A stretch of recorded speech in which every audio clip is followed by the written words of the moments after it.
Cimentando nuestra fe, con el Padre José de Jesús Aguilar Valdés, la voz amable de la radio. Dios nos da su pan de eternidad. Estamos iniciando el tema del sacramento de la Eucaristía, ya que, como lo hemos mencionado anteriormente, el bautismo, la confirmación y la Eucaristía son los sacramentos de iniciación, es decir, son los 3 sacramentos que nos inician como cristianos. Ah, yo pensaba que el sacramento se llamaba Primera Comunión. Pues no se me hace raro tu pensamiento, porque en realidad muchos niños piensan especialmente en el día de su primera comunión, y en la invitación a sus amigos no les dicen, te invito a que me acompañes a recibir la Eucaristía, sino más bien les dicen, te invito a mi primera comunión.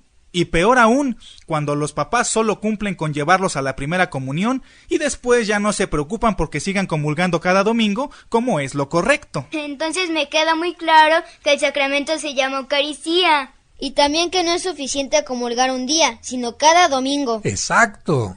De lo contrario, sería como si un papá se preocupara solamente por darle de comer a su hijo un día y después ya no le diera alimento.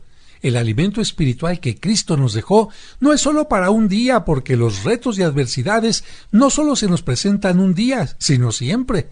Por eso, Él quiso que cada domingo nos reunamos en la Santa Misa, no solo para escuchar la misa, sino sobre todo para comulgar. ¿Entonces está mal que una persona diga, vamos a oír misa? Claro, porque la misa no se va solo a oír, sino a participar. Si no comulgamos es como si fuéramos a una comida o cena solo a ver, y precisamente para que todos comprendan mejor, dedicamos estos programas a este tema. Oiga, padre, la palabra Eucaristía es una palabra rara. ¿Qué significa? Es una palabra griega y significa acción de gracias. Eso quiere decir que el sacramento de la Eucaristía es la mejor forma de darle gracias a Dios por todo el amor que nos tiene, pero especialmente por el amor que nos mostró al enviarnos a su Hijo Jesucristo. ¿Y por qué se utiliza una palabra griega? Esa es una muy buena pregunta, y te voy a responder en una forma sencilla. Los griegos, hasta el día de hoy, son considerados como una de las mejores culturas, porque ellos no solo nos enseñaron a reflexionar y a cuestionarnos el porqué de las cosas con la filosofía, sino que también inventaron el teatro, desarrollaron el arte, la medicina, una forma de escribir elegante y muchas otras cosas más. Por eso eran reconocidos como personas muy cultas.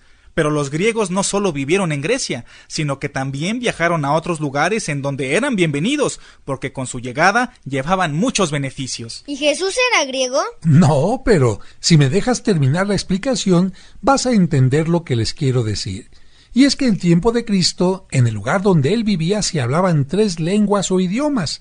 El hebreo, que era la lengua del pueblo judío. También se hablaba el griego y el latín. Así que Jesús conocía lo más importante de estas lenguas y aparte conocía la lengua del pueblo donde vivía, que era el arameo. Órale, ¿y por qué se hablaban tantas lenguas? Ya les hemos dicho que los griegos dieron inicio a la época de esplendor del conocimiento, la ciencia, la literatura, arquitectura y la historia. Pues ellos llegaron a las tierras donde vivió Cristo unos 300 años antes de que él naciera, y como a la gente le parecía muy elegante esa lengua, la comenzaron a utilizar, especialmente para escribir los documentos o cartas muy importantes. Fue por eso que los primeros cristianos decidieron utilizar esa lengua para escribir lo más importante de la vida de Jesús. Por eso, los 4 evangelios y las cartas de los apóstoles están escritos en griego. De hecho, la palabra evangelio es una palabra griega que significa buena nueva o buenas noticias. Ah, y por eso le pusieron a la misa en griego Eucaristía. ¡Exacto! Pero para cerrar este punto les comento que años después de que llegaron los griegos a Tierra Santa, llegaron los romanos y la conquistaron. Y como el idioma de los romanos era el latín, publicaban todas sus leyes y normas para los judíos en latín. Así que los judíos tenían que entender lo fundamental. Ah, pero eso sí, aunque conocían algo de griego y latín, el idioma en que más se comunicaban los judíos era el de su propia raza, el hebreo. Por eso todo el Antiguo Testamento, que es la parte más antigua de la Biblia, está escrito en hebreo. Solo en algunos pueblos más pequeños se hablaba el arameo, la lengua que hablaba también Jesús. Eso me está gustando porque estoy aprendiendo mucho. ¡Qué bueno! Porque de eso se trata. Ahora continuamos hablando de la Eucaristía y sus nombres. Fíjense que además de llamarle a este sacramento Eucaristía, que significa acción de gracias, también le llamaron la Cena del Señor porque Jesús instituyó ese sacramento durante la última cena. Otro nombre que le dieron fue la fracción del pan, porque durante la cena Jesús partió el pan para dárselo a sus discípulos. ¿Y por qué le pusieron misa? Porque en latín la palabra misa significa despedida, y cuando la Eucaristía se celebraba en latín, el sacerdote despedía a los fieles diciéndoles ite missa est, que significaba que la Eucaristía se había terminado y que tenían que irse a poner en práctica todo lo que habían vivido y aprendido durante la Eucaristía. Fue por eso que se hizo popular el nombre misa. Pero no es muy correcto decirle al sacramento el sacramento de la misa. Lo correcto es decirle Eucaristía. Y así hasta puedo decir que hablo griego, ¿verdad? Ya conozco dos palabras, Eucaristía y Evangelio. Muy bien. Ahora, antes de hablar de la última cena donde Cristo quiso quedarse en el pan, necesitamos hablar de otros momentos anteriores para que comprendan por qué Cristo quiso hacer eso en la última cena. Todos recordamos que el pueblo de Israel fue esclavizado en Egipto durante muchos años, pero Dios quiso liberarlo poniendo a un hombre como su líder y guía. ¿Y ese cómo se llamaba? Moisés. Efectivamente, gracias a que Moisés aceptó esa misión, el pueblo pudo salir de Egipto. ¿Por qué el faraón los dejó en libertad? Muy buena pregunta. Fíjate que el faraón no estaba dispuesto a perder a todos sus esclavos y por eso se negó rotundamente a dejarlos en libertad. Pero Dios envió diversas plagas sobre Egipto hasta que el faraón se convenció de que Dios tenía mucho más poder que él y entonces dejó salir a los judíos. ¿Y llegaron rápido a la tierra prometida? No, para llegar a esa tierra tuvieron que recorrer durante 40 años el desierto. ¿Y qué comían y bebían si en el desierto no había nada? Precisamente esa pregunta nos va a ligar con el tema de hoy. El capítulo 16 del Éxodo nos recuerda que pasados 2 meses de la salida de Egipto, a los israelitas se les comenzaron a acabar las provisiones y comenzaron a murmurar contra Moisés y contra Aarón, porque el hambre les hacía valorar más la comida que la libertad. Decían: ojalá hubiéramos muerto por mano de Dios en la tierra de Egipto cuando nos sentábamos junto a las ollas de carne, cuando comíamos pan hasta saciarnos, pues nos han sacado a este desierto para matar de hambre a toda esta multitud. Ese texto nos muestra que los israelitas comenzaban a extrañar las obras de carne que les daban sus patrones y que preferían regresar a esas obras o a los panes duros que les daban en lugar de valorar la libertad que tenían. ¿Y qué hizo Dios? Por supuesto que Dios no los había sacado de la esclavitud para matarlos de hambre, pero eso no lo entendían los israelitas. Sin embargo, tampoco Dios quería darles todo fácil porque quería que aprendieran que la libertad y las cosas valiosas cuesta trabajo conseguirlas. Pero no los iba a dejar morir de hambre. Por eso les prometió que haría llover diariamente pan del cielo. Así los israelitas sabrían que no los había abandonado. Dios les aseguró que les daría pan en la mañana y carne por la tarde. La Biblia dice que así les dijo Dios: al caer la tarde comerán carne, y por la mañana se saciarán de pan, y sabrán que yo soy Yahvé su Dios. Y por supuesto que Él cumplió su promesa. ¿Y qué pasó después? ¿Hizo que llovieran bolillos y bisteces? Claro que no. Ya les dije que Dios les iba a ayudar, pero no les iba a hacer todo fácil. Él les iba a dar la materia prima, pero los israelitas tendrían que preparar la comida.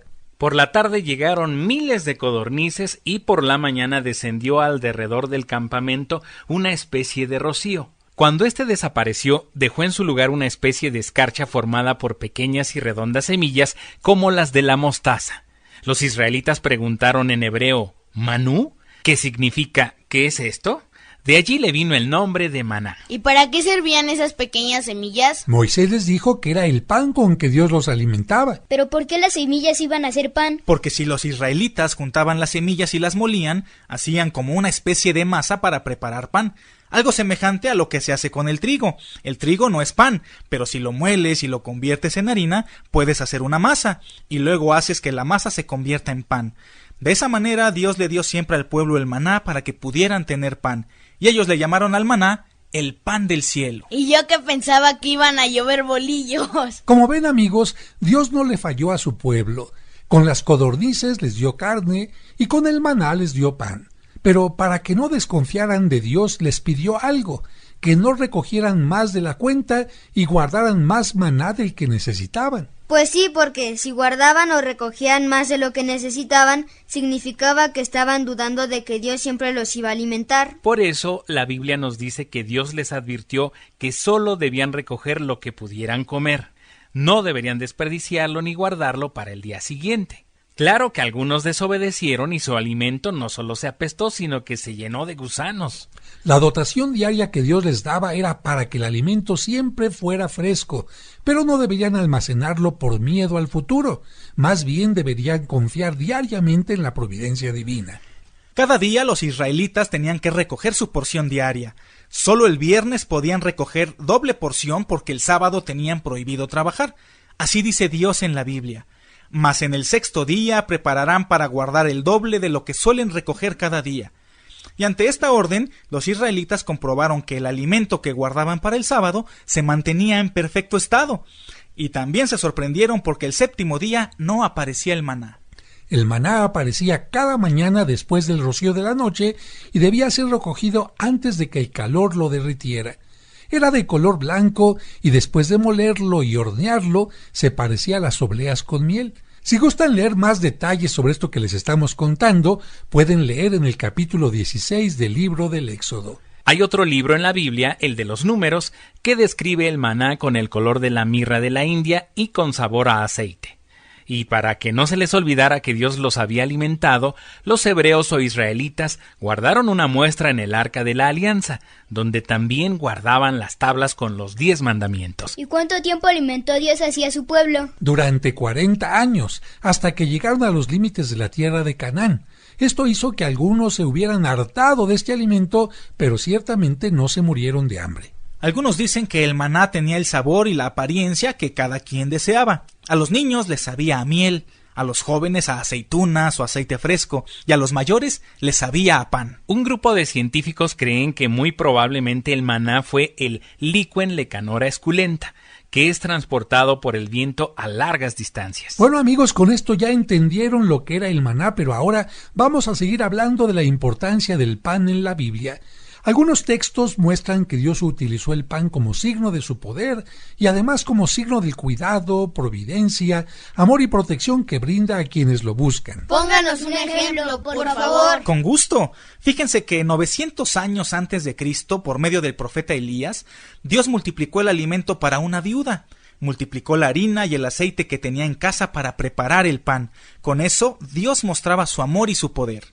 Posteriormente a lo que nos cuenta David, cuando Elías estaba en el desierto, Dios envió a un ángel para que lo alimentara. Gracias a aquel pan, el profeta pudo viajar durante 40 días y 40 noches. Poco después, Eliseo, sucesor de Elías, recibió el favor de Dios que multiplicó 20 panes de cebada para que pudieran alimentar a 100 personas. Como ven, estos momentos del Antiguo Testamento nos muestran el pan como un signo del poder y el amor de Dios, pero también en el Evangelio encontramos algunos ejemplos. Y uno de ellos es cuando Cristo decide estar 40 días en el desierto para preparar su misión y después de ese tiempo siente hambre.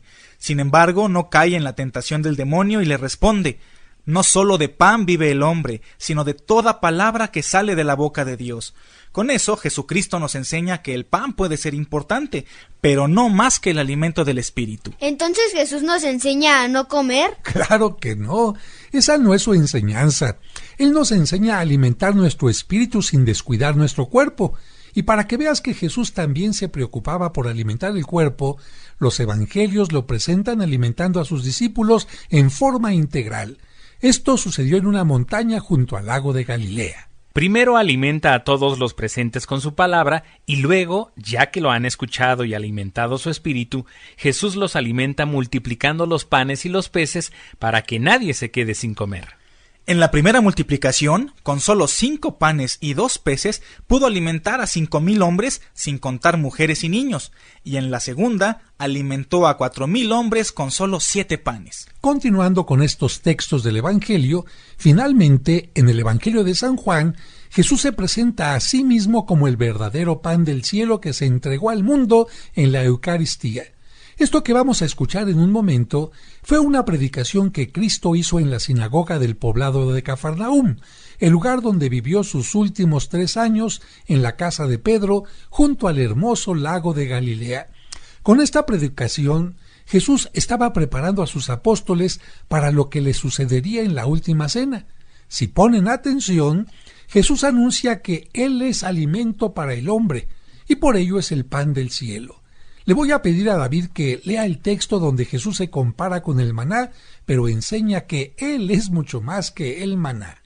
En aquel tiempo, Jesús dijo a sus discípulos: Yo soy el pan de vida. Sus padres en el desierto comieron el maná y murieron, pero este es el pan que desciende del cielo, para que aquel que lo coma no muera. Yo soy el pan vivo bajado del cielo. El que coma de este pan vivirá eternamente, y el pan que yo daré es mi carne para la vida del mundo. Los judíos discutían entre sí diciendo: ¿Cómo este hombre puede darnos a comer su carne? Jesús les respondió: Les aseguro que si no comen la carne del Hijo del Hombre y no beben su sangre, no tendrán vida en ustedes.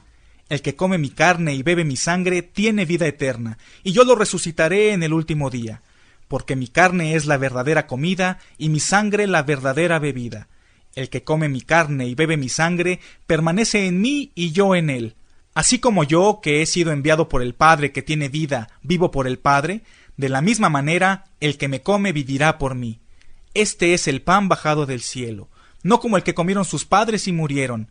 El que coma de este pan vivirá eternamente. Como ven, amigos, Jesús les recuerda a sus discípulos que el pueblo de Israel tuvo que alimentarse con el maná para poder cruzar el desierto y así llegar a la tierra prometida. Pero también Jesús les enseña que esta vida por la que pasamos tú y yo es como un desierto, y que nuestra tierra prometida ya no es el país de Israel, sino más bien el cielo, la vida eterna. Por eso Jesús quiere decir que si queremos estar fuertes espiritualmente en esta tierra y poder llegar a nuestra meta final, tenemos que alimentarnos de Él como el verdadero pan del cielo. Nos queda claro que en Cafarnaúm Jesús se presentó como el pan del cielo. Pero en la última cena, Jesús se va a convertir en el verdadero pan del cielo. Muy bien, me da mucho gusto que ustedes pequeñitos entiendan perfectamente esto que estamos hablando, y esto me ayuda a tener también la seguridad de que en casa los papás o la gente que nos está escuchando en cualquier lugar está comprendiendo perfectamente la relación entre el Antiguo y el Nuevo Testamento, la relación entre el maná y Cristo, y por supuesto, Cristo utiliza esta enseñanza del maná para presentarse a sí mismo como el verdadero pan. Pues esto lo vamos a mencionar con un cuento para que gocen también a través de los cuentos la enseñanza de este día.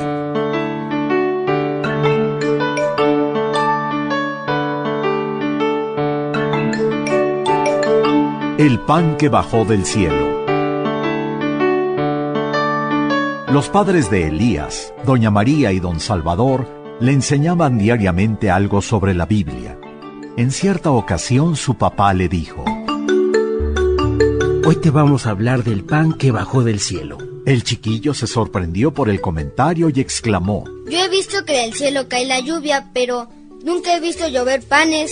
Su mamá sonrió y le dijo: La Biblia nos habla en muchas ocasiones con un lenguaje poético. Cuando nos dice que algo baja del cielo, significa que es algo que Dios nos da para nuestro bien. Para que el niño comprendiera mejor, don Salvador le habló de la historia del pueblo de Dios. Mira, hijo, para salvar a la humanidad, Dios fue formando un pueblo en el que nacería el Salvador del mundo. Lamentablemente, durante esa época, aquel pueblo fue hecho esclavo por los egipcios. ¿Acaso no era Dios más poderoso que los egipcios? Por supuesto que sí. Dios eligió a un hombre llamado Moisés y lo envió a liberar a su pueblo. Con el poder de Dios, Moisés hizo grandes portentos ante el faraón y logró que el jefe de los egipcios los dejara en libertad. ¿Y a dónde se fueron cuando salieron de Egipto? Dios les prometió una tierra maravillosa, pero tendrían que cruzar el desierto para llegar a ella.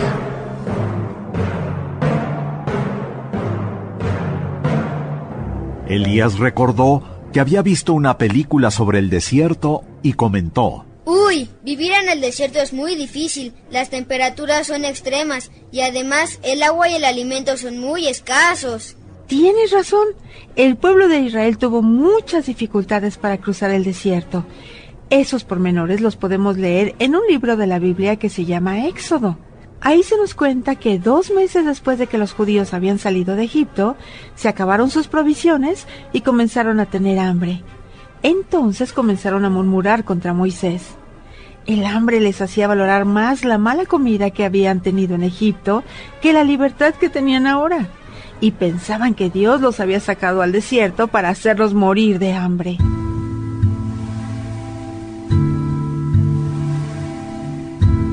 Elías se llenó de curiosidad y preguntó: ¿Y qué hizo Dios? Él les prometió que haría llover diariamente pan del cielo. Les aseguró que les daría pan en la mañana y carne por la tarde, y cumplió su promesa. Por la tarde llegaron miles de codornices, y por la mañana descendió alrededor del campamento una especie de escarcha formada por pequeñas semillas como la de la mostaza. Los israelitas preguntaron en hebreo: ¿Manú? Esa palabra significa: ¿qué es esto? Con las semillas pudieron hacer pan, y gracias a eso pudieron cruzar el desierto sin padecer hambre. Ah, por eso le llamaron el maná o el pan del cielo. Doña María le amplió la información. Aunque aquello fue admirable, más de 1000 años después, Dios le dio al mundo un pan mucho mejor. Me imagino que fue cuando Cristo multiplicó los panes y con solo 5 panes alimentó a miles de personas. Ese milagro también fue maravilloso porque Cristo no quería que nadie tuviera hambre corporal ni espiritual. Por eso primero alimentó a sus seguidores con su palabra y después les dio pan. Sin embargo, ese milagro sirvió para preparar uno aún mayor. En el Evangelio de San Juan, Cristo se presentó a sí mismo como el verdadero pan del cielo, diciendo: Este es el pan bajado del cielo, no como el que comieron sus padres y murieron. El que coma de este pan vivirá eternamente. Por eso, en la última cena quiso quedarse para siempre con nosotros, convertido en pan y en vino.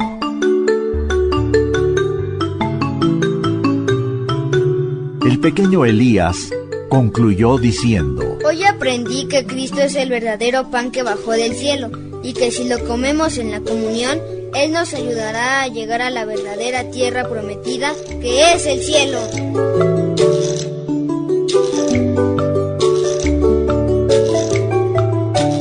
¿Qué les pareció el cuento, niños? ¡Uy! Cada vez aprendemos más. Efectivamente, cada vez están ustedes aprendiendo más. Y ahora vamos a continuar hablando de la última cena. ¿Por qué no nos recuerdan cuándo y cómo fue la última cena? ¡Claro!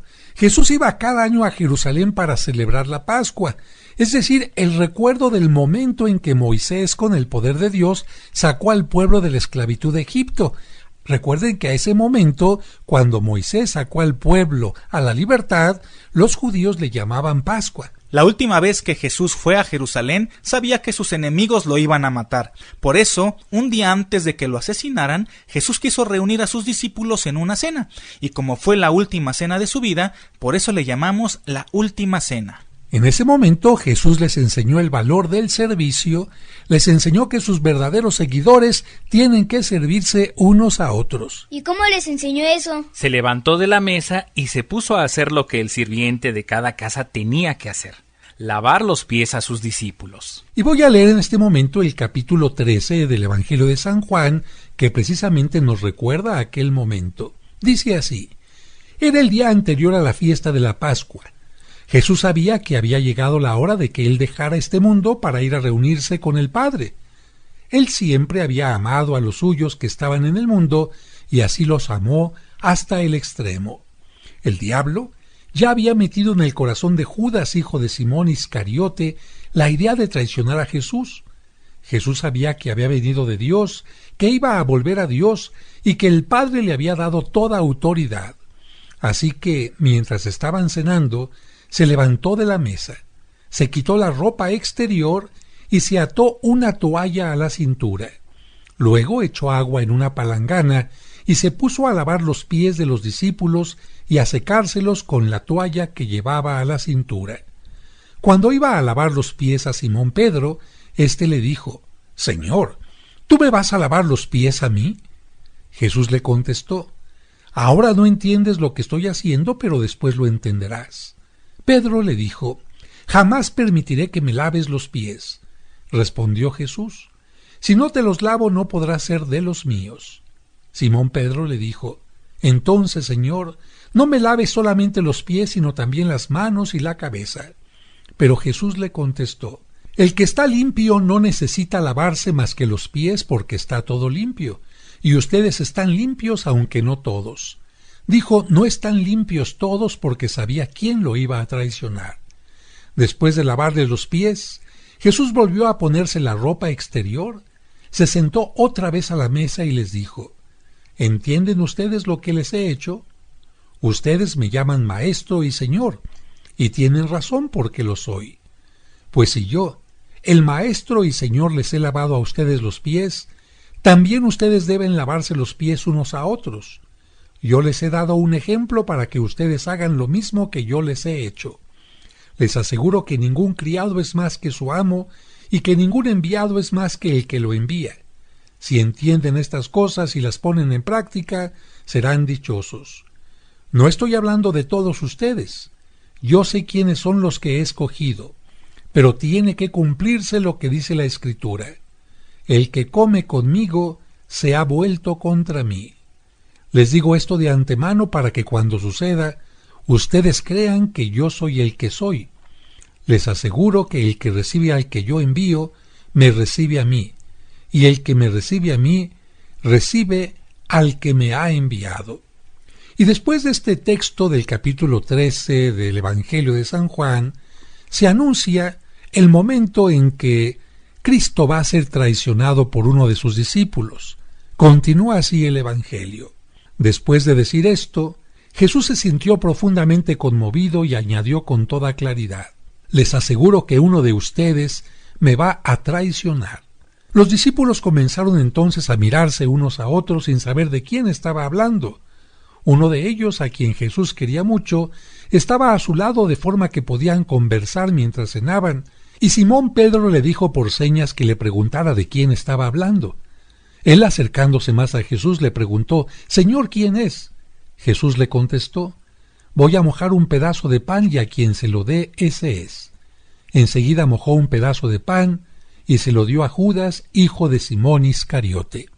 Después de este momento continúa el Evangelio diciendo así: Después que Judas hubo salido, Jesús dijo: Ahora se muestra la gloria del Hijo del Hombre, y la gloria de Dios se muestra en él. Y si el Hijo del Hombre muestra la gloria de Dios, también Dios mostrará la gloria de él, y lo hará pronto. Hijitos míos, ya no estaré con ustedes mucho tiempo. Ustedes me buscarán, pero lo mismo que les dije a los judíos, les digo ahora a ustedes: no podrán ir a donde yo voy. Les doy este mandamiento nuevo: que se amen los unos a los otros. Así como yo los amo a ustedes, así deben amarse ustedes los unos a los otros. Si se aman los unos a los otros, todo el mundo se dará cuenta de que son discípulos míos. Como vemos, queridos hermanos, en la última cena Jesucristo no solamente enseña el valor del servicio con el lavatorio de los pies, sino también enseña que la vida solamente tiene sentido en el amor. ¿Y qué es lo que va a hacer Jesucristo precisamente en esa última cena? Entregar por amor su vida. Es decir, les va a anticipar a los apóstoles que al día siguiente Él estará entregando la vida, no se la quitan. Él entrega la vida por amor. Si Cristo hubiera querido huir en aquel momento, lo podría haber hecho sin ningún problema. Pero Jesucristo quiere entregar su vida, para eso se ha hecho hombre, para eso ha venido al mundo, hasta el extremo en el amor. Y precisamente ya que en medio de los alimentos es cuando los seres humanos convivimos más, como sucede en los cumpleaños, en las fiestas, en aquellas celebraciones en donde toda la familia se reúne y se comparte lo mismo, Jesús dice: yo quiero ser el pan de ustedes, aquel que los alimente espiritualmente para que no se sientan solos. Yo quiero ser también el vino de ustedes, ese vino que les alegre la vida. Pero ¿qué tiene que hacerse para que haya pan y para que haya vino? Para que haya pan, el trigo tiene que morir, tiene que triturarse para convertirse en pan. Para que haya vino, también la uva tiene que triturarse y convertirse con el paso del tiempo en vino. Jesucristo en una forma simbólica está diciendo, voy a ser triturado, como decía el profeta Isaías acerca del Mesías. Voy a entregar mi vida, pero no piensen que este es el final. No cuando el trigo se convierte en harina es el final. El proceso final, en todo caso, del trigo es cuando se ha convertido en pan. Por eso Jesucristo toma el pan ácimo, como lo exigía la tradición de la celebración judía de Pascua, y también toma un poco de vino y dice, tomen y coman, esto es mi cuerpo, esto es mi sangre. Pero esto lo estaremos tocando en el siguiente programa que dedicaremos a la Eucaristía. Y te recuerdo que el próximo jueves, Dios mediante, estaremos tocando todavía este tema de la Eucaristía para que te quede bien claro lo que sucedió en la última cena y más adelante estaremos explicando una por una las partes de la Santa Misa. Que Dios les bendiga.